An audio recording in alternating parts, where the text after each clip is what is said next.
All right. So I'm going to talk more about cloud in specific, and we'll touch on IoT and other skill sets that's in high demand in the marketplace. Thanks for taking the time. Appreciate it.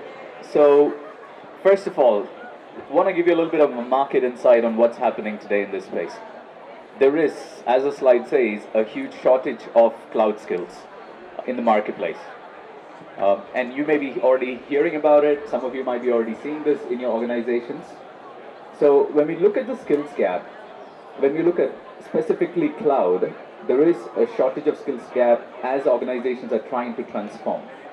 So part of the digital transformation journey is also to do with people transformation. And when we reach that stage of people transformation, we're dealing with existing technical staffs who have a strong knowledge and expertise in on-premise related applications and deployments. But when it comes to cloud, they really need to know how to use the building blocks that the cloud offers. But there is a shortage of skills. And what many organizations are trying to do is, to address the shortage of skills, they are trying to go out there and advertise, saying, I'm looking for a cloud professional who is expert in AWS, or who is expert in IOT, or blockchain, or analytics. But if you notice, this is the stats that we've captured. Since 2012, we've seen a 600% increase in the need for AWS skilled professionals in the marketplace. That's quite a huge number of IT professionals. Even if you look at ASEAN specifically, there is a huge demand for AWS cloud professionals, developers, operations, and architects.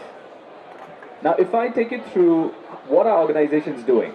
So one approach is to go out there and advertise saying, I'm looking for this AWS expert or a cloud expert, and create a JD, a job description of a unicorn-based, skill sets. And it's very hard to find those skill sets in the marketplace. So many organizations like NAB, National Australia Bank in Australia, what they're doing is they are taking a multi-pronged approach.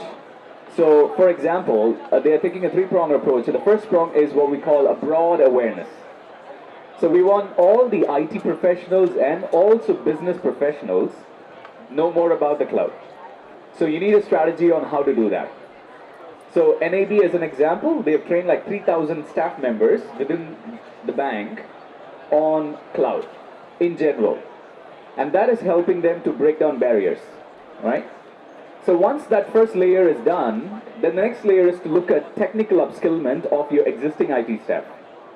So this is where you have existing pool of IT staff who are really good in what they do today.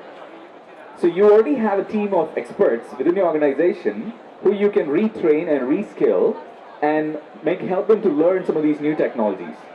Many of them have a very strong institutional knowledge of how your company works. They also have a strong cultural awareness of how this organization works. So why don't we leverage them? And that's exactly what many organizations are doing. They're starting to retrain those people into different job roles. Now, when we talked about skills earlier, I mentioned that cloud skills in general, but let me go a little bit more specific. There is a strong demand for cloud security skills. There's a strong demand for DevOps. Because the way you develop applications and the way you operate these applications in the cloud is very different from how you do it on-premise. So there is a strong demand for that as well. There is also an increasing demand for IoT, machine learning, data analytics. Now, there are job roles that you see in the marketplace called data scientists. All right, we didn't see these kind of job roles many years ago, but we're seeing IoT specialists, data scientists, machine learning specialists. All right, now you will start seeing blockchain specialists. All right, blockchain developers, architects. So there's a lot of those different types of job roles that are coming up. And when we look at this, you can't really find all of them outside in the industry. It's hard. You can do it in a small dose, but it's not a scalable way to go and hire hundreds of people from out there in the market. So that's where they are retraining their existing professionals in different job roles. It doesn't matter whether you come with a computer engineering background or you come with a non-technical background. What matters is what competency do you come with. It's not to do with your degree. So there is a huge demand for even people who come from non-computer science background to potentially go into a field like data analyst and data scientist. Now, if you want to know more about this, please go around the booth. They will share more about different career opportunities, different learning pathways that would help you down this track. All right? Now, one last slide that I want to talk about is also what is AWS or Amazon Web Services providing to you today. So Amazon Web Services provides different form of training and certification offerings. Now this starts with, business professionals. And I did mention earlier, one of the strategies is to have a broad awareness within the organization about cloud and the possibilities of cloud. So if you look at the bottom, I would say left to you, there is one called Cloud Practitioner. So cloud practitioner could be anyone who is exploring the possibilities of cloud. It could be a technical professional or a business professional. So there is a learning pathway for them. All right, it helps them to open up their mind to the possibilities of cloud. And many times, many of them will start by asking you questions like, how secure is cloud? Who is using cloud? Now, instead of you trying to have these conversations, you can invite them into these training sessions where they can hear from us and case studies of various customers like NAB, DBS, and various others who are using the cloud platform. Now, for those who are in the technical field, one step down, let's look at different roles, right? So when we talk about a cloud adoption, it starts obviously by somebody exploring the platform and the possibilities of the platform. And this is usually done with architects, solution architects, application architects, different architects in your teams will come together and want to understand what are the possibilities. So there is a learning pathway for them. Now once they've come up with the design of this architecture, and I use the example of building a house. Before you build a house, you need to have a plan for building that house. So your architects will put together that plan. Now once the plan is ready, then it needs to be handed over to the masons and people who need to actually build it. In the world of IT, those are your developers and your system engineers. The system engineers will build the physical systems like the servers, storages, and networks. Then you have the developers who need to write the applications and the codes, all right, that would run inside those systems. So that's where we have pathways for developers and also for those system engineers and whom we call as operators. So because the operators will not only build the systems, but they will also manage the day-to-day aspects of the applications once it's running in the cloud. So these are the core learning pathways. Now, just to give you a little bit more info about this, there are different levels. As you notice, it starts from the foundation level to associate and to the professional level. There are different learning courses that's all part of this. And as you complete those learning courses, you can go get certified and add that to your portfolio. All right, add that to your resume. Now, IMDA, as you all know, used to be called IDA in the past.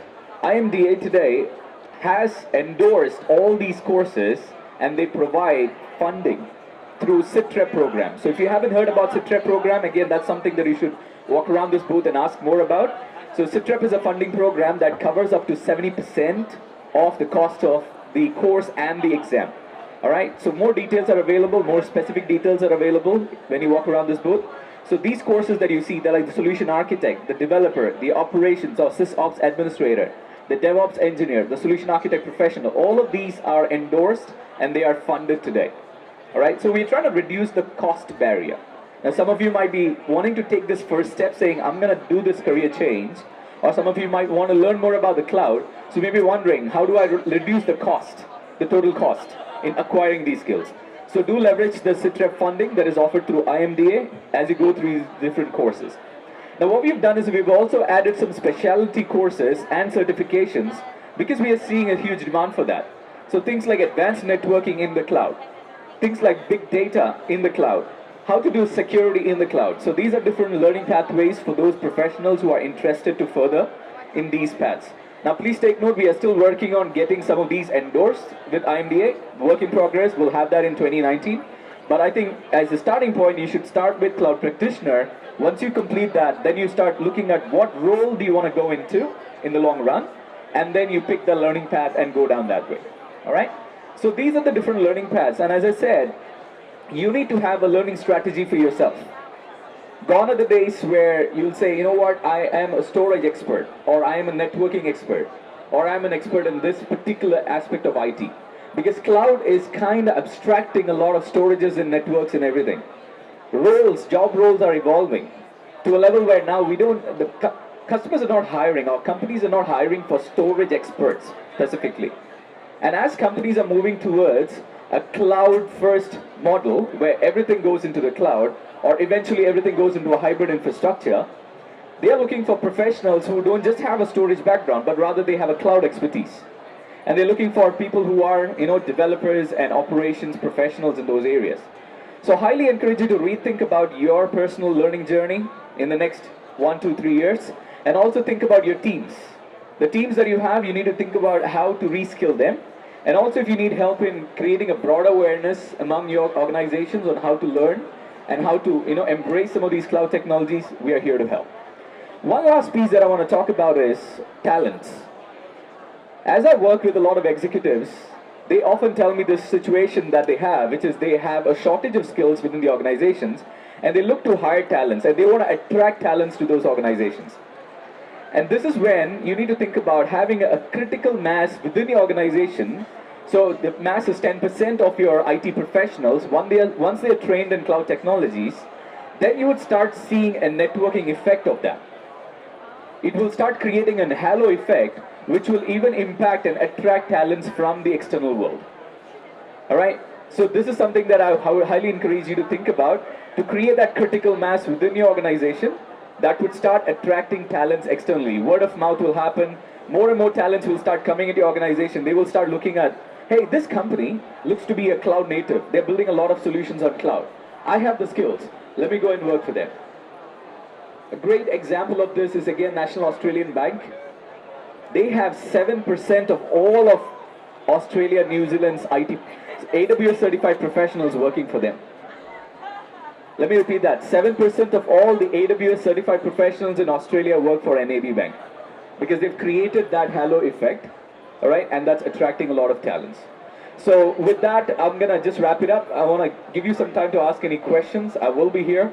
But this is all about creating the right types of skill sets that's relevant for you and for your companies in the future. Thank you.